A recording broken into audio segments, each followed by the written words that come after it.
everything you want to know about living on the Big Island. You can stand in snow in the morning, swim with manta rays at sunset, and sleep in a rainforest that gets more rain than almost anywhere on Earth, all on the same island on the same day. This is the Big Island of Hawaii. It's bigger than all the other Hawaiian islands combined, and it has 8 of the world's 13 climate zones. And it is, by a wide margin, the most misunderstood island in the state. My name is Josie Coleman, and I'm a real estate agent with eXp Realty here on the Big Island. I'm going to walk you through everything you actually need to know before you even consider moving here. Where to live, what it costs, what to do for fun, and the part nobody talks about, how to actually make a living once you're here. Of course, I'm going to talk real estate, but before I get there, you have to understand the geography, because on the Big Island, the side of the island you pick changes literally everything about your life, your weather, your commute, your home price, even what you can grow in your yard. There are essentially 5 regions you need to know. Kona, the west side. This is the dry, sunny resort side. Think Kailua Kona, Kealakekua, Captain Cook, and up the coast to the Kohala resorts. Sunshine almost every day, ocean views, Kona coffee country in the hills. This is where most mainland transplants land first. Kohala, the northwest. Waimea, also called Kamuela, is Paneola country, which is Hawaiian for cowboy. So you're going to have rolling green pastures with horses and cooler temperatures, the Parker Ranch, that kind of thing. Then you're going to go up to Hawaii and Kaʻū, the artsy little towns at the northern tip. We've got Hilo, the east side, the biggest town on the island and the rainiest. Lush, jungly, old Hawaii feel. Way more affordable than Kona, with a real downtown, a farmer's market, and the University of Hawaii at Hilo. Puna, the southeast. This is the frontier. We have multiple lava zones, off-grid homesteads, and an artistic, alternative lifestyle culture all its own. And then Kaʻū, the south. That includes Volcano National Park, Naʻalehu, Kohala, and Ocean View. It's quiet, rural, and where you'll find the southernmost point in the United States. That's in Naʻalehu. Thinking about relocating to the Big Island? Well, I've got just the thing for you. My team and I have actually taken the time to create the ultimate relocation guide, which is meant to save you hours of research, and I've linked it down below. From top employers, the best hospitals, and a boatload of other things that you need to know before making the move. The best part is that this guide is 100% free. That's right, you heard me right, 100% free. Just click the link in the description or the top pinned comment. Hope that helps. Now let's talk real estate, which of course I love. I'll give you ballpark numbers. These shift, of course, so treat them as a snapshot, not gospel. Kona side, the premium. If you want sunshine and resort access, you're looking at Kailua Kona, Holualoa up the hill, and the Kohala coast resort communities like Waikoloa, Monolani, and Hualalai. Entry-level single-family homes in Kailua Kona neighborhoods like Kona Palisades or Kona Vistas, roughly around $700K to $900K. A nice home with an ocean view in Holualoa or Kailua View Estates is going to be between $1.1 million and $1.8 million. Resort communities at Monolani or Halualalai are going to be more in that $3 million and well into the 8 figures kind of range. Condos at Keʻū or in Waikoloa are going to be in that $500K to $900K range for something walkable to the ocean. What you're paying for is weather, water clarity, restaurants, one of the airports, and resale liquidity. Kona homes do sell. Waimea and North Kohala, the sweet spot for many. Waimea sits at about 2,700 feet of elevation. That makes it cool, green, and you can wear a sweater at night, and it's 20 minutes from the beach and about 45 minutes from the airport. So you've got homes in Waimea Country Club Estates or Pu'uopelu that are like $900K to $1.6 million range. Up in Hawaii and Kaʻū, you can sometimes still find character homes with acreage, maybe has a home for $700K to $1.2 million. This is where a lot of professionals and retiree transplants end up because the lifestyle is really unmatched. Hilo, the real Hawaii, is as affordable as you can get. Hilo is half the price of Kona for comparable square footage and twice the rain. So, a solid 3-bed, 2-bath in neighborhoods like Kaumana, Waimea, or Kaʻū, that's going to be $500K to $750K. Older plantation-style homes downtown or in Pu'eo are going to be $400K to $600K if you're willing to renovate. So keep that in mind. Acreage in Hamakua, just north of Hilo, has stunning coastal cliff land views, and that sometimes you can find a $600K to $1 million vacant land with maybe a few acres and maybe a home. If you can handle 120 inches of rain a year, Hilo is the best value on the island. Puna, it's beautiful and affordable land. Puna, with places like Hawaiian Paradise Park, Hawaiian Acres, Orchid Land, Leilani Estates, has some of the cheapest residential land in Hawaii. You can find a 1 acre lot for under $30,000 and small homes from $300,000 to $500,000. But understand what you're buying. You are going to be in lava zones 1 and 2 for the most part. Leilani Estates was partially actually destroyed in the 2018 Kilauea eruption. That's a lava zone 1. So insurance is really hard to get and expensive when you can. So you're gonna wanna look into that. In this area, you've got most lots that are on catchment water, not county water. And this means you are your own water department. So you'd have to learn that as well. Many are on cesspools or septic, not sewer, and some are off-grid solar with no utility power. Roads in some subdivisions are private and unpaved. Now, this isn't a deal breaker, but I often recommend renting a 4x4 Jeep to my clients rather than a convertible red Mustang when you come to Hawaii if you're gonna look at land on the east side of the island or the south side. There are thousands of people who live and move to this area and absolutely love it, but going in with eyes open is everything. You need to know what the roads are and what the land is like. So moving here can feel like a big learning curve for some people. Then we have Kaʻū, the quiet south. Kohala, Naʻalehu, and Ocean View have some of the most affordable homes on the island in actual little towns, between $350 and $550K for a livable home. You also have really affordable vacant land as well. You will see some of the most incredible sunsets of your life on this part of the island almost every evening, and the coastline feels rugged and ancient in a very cool way. The trade-off is remoteness. You are an hour and a half away from what I call big shopping, which is having a choice when it comes to grocery stores either in Kona or Hilo. The true cost of living. The sticker price of the house is only part of the story. Hawaii is an island. Everything has to get here via air or sea. People don't really realize that. Other things like electricity. Hawaii has the most expensive electricity in the country, often 35 to 45 cents per kilowatt an hour more. A mainland style house running AC all day will hand you a $500 to $800 monthly bill. This is why solar with battery backup is not a luxury here. It's honestly just really standard. Groceries. You want to budget about 30 to 50% more than the mainland average. A gallon of milk runs $7 to $9 right now. Costco in Kona is the great equalizer, and people do drive from all over the entire island just to shop there. Then you've got gas. It's usually $1 to $1.50 above the national average, so you have to keep that in mind. Although right now we are not quite as expensive as some places on the West Coast. We have property tax. Here's the good news. Big Island property tax is among the lowest in the United States.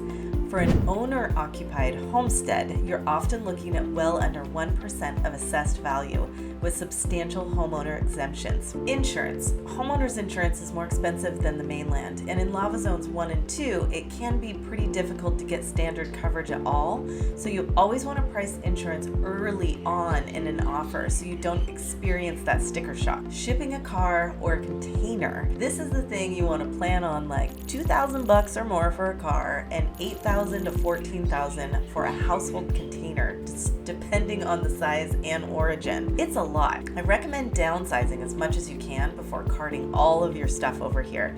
If you ever move back to the mainland, you'll have to pay this shipping twice. So it's something to keep in mind. I know when I moved here, I downgraded a lot. I got rid of a lot of stuff. Honest summary. A comfortable single person life runs $4,500 to $600,000 a month outside of housing. A family of 4 is going to be $8,000 to $12,000 depending on the lifestyle. Why people fall in love with this place? This is the part where I am supposed to stay objective about why you should move here, but I'm really gonna fail at this because the lifestyle here is unbeatable, and the reason people stay is because it is unmatched in comparison to anywhere else in the world, to be honest. What we have here, people stay for the ocean. You have snorkeling and diving. We have two-step at Honaunau, Kealakekua Bay, the city of refuge. Visibility most days is 80 to 100 feet, and you really need to stay away from the dolphins, but don't worry, they will often put on quite a show for you. The manta ray night snorkeling off of Kona is one of the top 3 ocean experiences on Earth. It's nothing like you expect it to be, so I'm not even going to try to explain it. Surfing, you have banyans, limans, pine trees, honoli'i on the Hilo side. The surf here is epic, and I highly recommend learning the code here as quickly as you can so that you know where to go if you're new and how to behave in the lineup if you're seasoned. Fishing here is incredible. Kona is the marlin capital of the world. Charters run year-round if you want to experience it, and don't forget to try the ono. It's so good here. Beaches, we've got Puna, Mauna Kea, Magic Sands, the Green Sands Beach at Papakolea, the Black Sands Beach at Punalu'u. The variety and sand colors are almost endless, so you can explore that all year round. The land around here is incredible. You have Volcano National Park, which has an active lava flow when she's flowing, which she is right now. She's been actually flowing a lot lately. You can actually walk on solidified flows from yesterday. It's crazy. Mauna Kea, you can drive to the visitor station at 9,200 feet and with a 4-wheel drive, which is another reason why I recommend renting one of those when you come. And you go up to the 13,800 foot summit for sunset, or in my case, I went up for sunrise, and you have some of the best views on this earth. I can attest to that as I've been there so many times, and it's just so beautiful.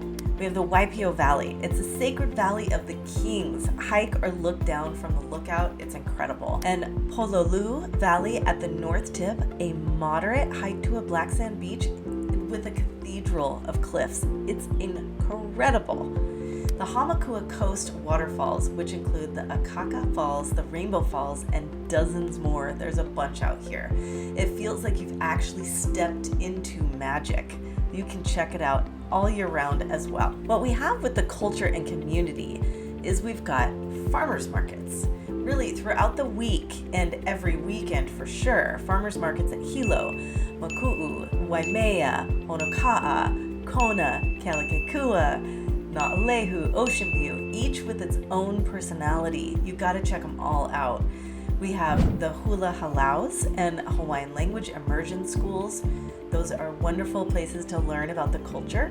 One of my favorite things is the Merry Monarch Festival in Hilo that happens every spring. It's basically the Olympics of hula. Everything feels extra alive that week, and you can almost feel the ancestors coming out to watch history be preserved. It's very cool. The Paniolo rodeos in Waimea, Hilo, and Na'alehu are amazing. Rain or shine, you're gonna see an amazing amount of horses that are beautiful, and you're gonna get quite a show. Coffee farm tours, chocolate farms, vanilla farms, macadamia operations. Touring is just the beginning of understanding the land here. A genuine art scene pretty much exists everywhere on the island. I recommend making frequent stops when you're going around the island when you're visiting, because you want to see the difference. You're going to see everything from traditional Hawaiian art and even quilt making to amazing graffiti murals. We have the whole thing on this island. And the food scene has quietly become spectacular. I cannot express this enough. Farm to table here is just table because the farms are 10 minutes away. Hawaii not only has its traditional fare, but you'll soon start to see influence from other areas of the world. There's a rich history that started way back when the sugarcane workers shared food at lunch. So you're going to have that influence from Japan, China, India, and the Philippines. And that's just the beginning. There's food from all over the world here. Hey guys, it's Josie. As much as I love making these videos, there's one thing I love more, and that's helping people and families from all over the US make the move here to the Big Island of Hawaii. I've helped countless families make the move, So whether you're coming out next week, next month, or next year, don't hesitate to reach out. My contact information is right here on the screen and linked in the description in case you missed the on-screen pop-up. I look forward to helping you and your family make the move to the Big Island. Working. This is the part nobody talks about. This is what I want to say that will save some of you from a very expensive mistake. Hawaii has a saying. It's called the paradise tax. You pay to live here. And one of the ways that you pay is in lower wages and a thinner job market than the mainland. Going in clear about your income strategy is the difference between staying and leaving within a year. There are essentially 4 paths. Path 1 is remote work, and that's the modern migration. If your mainland job pays in mainland dollars and you can keep it remotely, the Big Island math suddenly works beautifully. A software engineer, a marketer, designer, accountant, or consultant earning 6 figures can live extraordinarily well here. There are 2 cautions that you should know about. One is the state income tax. Hawaii has one of the highest state income tax rates in the country, topping over 11%. Once you establish residency, you pay it. Keep in mind, some employers won't allow it. Hawaii requires employer registration for payroll tax. A few mainland companies will simply just say no. Confirm before you even think about listing your mainland house if your company will support you in your move. Path 2, the big local employers. If you need a W-2 job locally, the real employers are the healthcare system. We have Hilo Medical Center, Kona Community Hospital, North Hawaii Community Hospital in Waimea. Nurses, doctors, techs are chronically in demand, and many positions come with relocation and sign-on bonuses. The astronomy community in Mauna Kea. We have the observatories employ a substantial number of engineers, technicians, and support staff, mostly based in Hilo and Waimea. We have the county, state, and federal government, including the national park. We have the University of Hawaii at Hilo and the community college system there. And then we also have the resorts on the Kohala coast, which is that hospitality, culinary, and management kind of system. Path 3, the trades and services. It's really the quiet gold mine. There's a chronic shortage of skilled trades on this island. If you're a licensed electrician, plumber, contractor, HVAC tech, or solar installer, you can work as much as you want for very strong rates. And the same goes for auto mechanics and marine technicians in Kona, definitely on that side. But here's the thing about that. Hawaii has very strict contracting licensing. The mainland licenses do not automatically transfer. And I know a lot of qualified tradesmen who have started the process only to bow out really quickly because it's so daunting. So look into that before you come here, because there is a serious difference between having a license on the mainland and getting licensed in Hawaii.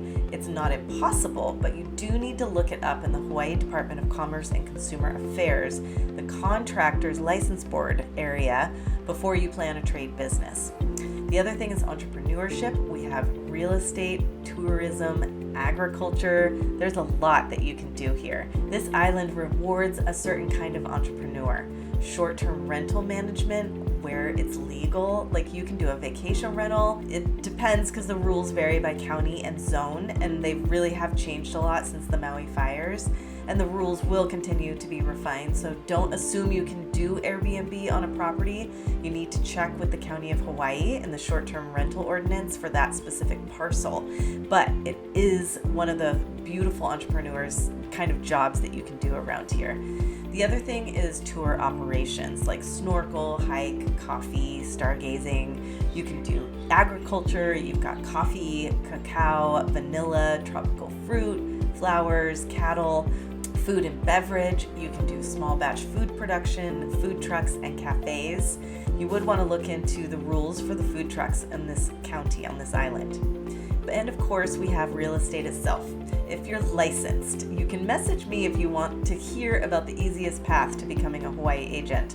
I've definitely got the tea on that because I've done it. So what doesn't work here is I will say this, and it is the quiet part that I'm now going to say out loud. Coming here with no plan and deciding that you're going to figure it out is the number one reason people leave. The service industry wages alone usually cannot cover Big Island cost of living. So if your plan is, I'll bartend until something comes up, that budget for that kind of a lifestyle, you need to budget into that a one-way ticket home at the same time, because it's hard. Business owners hire for stability and longevity, so newbies are usually kind of last on the list in the hiring pool. And this is the thing that nobody puts in the brochure. I want to do a quick lightning round about things that you should know about. Maybe you've never even heard about these things. First, we have fog. That's the volcanic smog from Kilauea that drifts around the island depending on trade winds. Some days, especially on the Kona side, the air gets hazy and sensitive folks might notice it. So get a weather app and the windy app and stay on top of the trade winds so that you can see when things are coming. We have koki frogs. Those are a tiny invasive frog with a very loud chirp. Some neighborhoods, especially in Lower Puna and East Hawaii, have a nightly chorus of these things. We also have like feral roosters around here, and they can make as much noise as koki frogs. You're gonna hear those roosters probably in my audio on my videos often. Some people find it charming and others simply do not at all. The other thing about this place is island time. Things take longer, permits take longer, contractors take longer, packages take longer. If this will make you crazy, this is gonna make you crazy every day. Remember that you are 2,500 miles away from the major box store warehouses, which means that special orders take weeks, even if it says it will arrive in 3 days. You can never bank on that. The other thing to think about is the healthcare specialty care for complex conditions. It often requires flying to Oahu. So this goes also for your pets. You might want to be living closer to an airport. We have hurricanes, earthquakes, and tsunamis. They are all real risks. Though direct hits are historically rare, you have to build your emergency kit on day one. It's something we all have here. The cost of shipping both here and back to the mainland, like I said before, is a really big difference. If you want to send like your mainland family special treats in a box, it's really going to cost you. It's way more expensive than if you're on the mainland. Another thing is respect. This is someone's homeland. Hawaii has a deep living indigenous culture and a complicated history with newcomers. Move here humbly and basically don't be a Learn a few words of Hawaiian and appreciate being corrected when you try to say them out loud. Story of my life. I'm getting better though. I really recommend supporting local businesses. Maybe you can order an item from the big name websites, but why not take your time and see if you can find it here on the island? It will slow you down and help you get to know your community, because you're going to have to ask around a lot of the time. Don't try to change the place that you came here for. If you came here on vacation and you loved it, don't move here and try to bring your state with you. The Hawaiian people don't need to become the next California, New York, Arizona, wherever you're from. If you're seriously thinking about it, here's the practical playbook I give every client who calls me about moving here. Honestly, if you can visit at least twice, once in the winter, once in the summer, then you can see how it feels. If you can rent in the actual neighborhoods that you were thinking about moving to, that's way better than actually staying at the resorts. You want to spend a full week on each side of the island. Kona and Hilo are different planets. I'm always shocked when people tell me they are going to look at property all over the island and then they plan to be here for 3 to 5 days. It's just not possible. I mean, even when they think they can do it, clients always end up extending their stay. Give yourself some time to really feel all the different parts of the island. I really recommend renting before you buy. Move here and rent 6 months minimum. The island will tell you where you belong. You may like to be remote, but then realize you need to be closer to town. You may think you want the tropical side, but realize you can't do that much rain. Really research home insurance and water catchment systems when looking at buying a house. Woo, especially in Puna and Kaʻū. You are going to become your own water department. Have your income figured out before you ship the container, not after. Especially if you're using lending to buy your house, your lender is going to want to know how you plan on maintaining your income once you move. So that's a really big deal. Build a community fast and slow down. Join a halau, a church, a run club, a surf group, a farmer's market booth. Isolation is the silent killer of island dreams. Come into your community with curiosity and give yourself time to slow down and match the island time. The Big Island is not for everyone, but it really has a lot of variety to offer people who live here. If you're the kind of person who values space, nature, community, and a slower pace over convenience, and career velocity, there is genuinely no place like it on Earth. If you want help finding the right side of the island, the right neighborhood, or the right home, that's what I do every single day. Drop a comment below with what's drawing you here. Hit subscribe for more of these deep dives, and I'll see you in the next one. A hui ho until we meet again.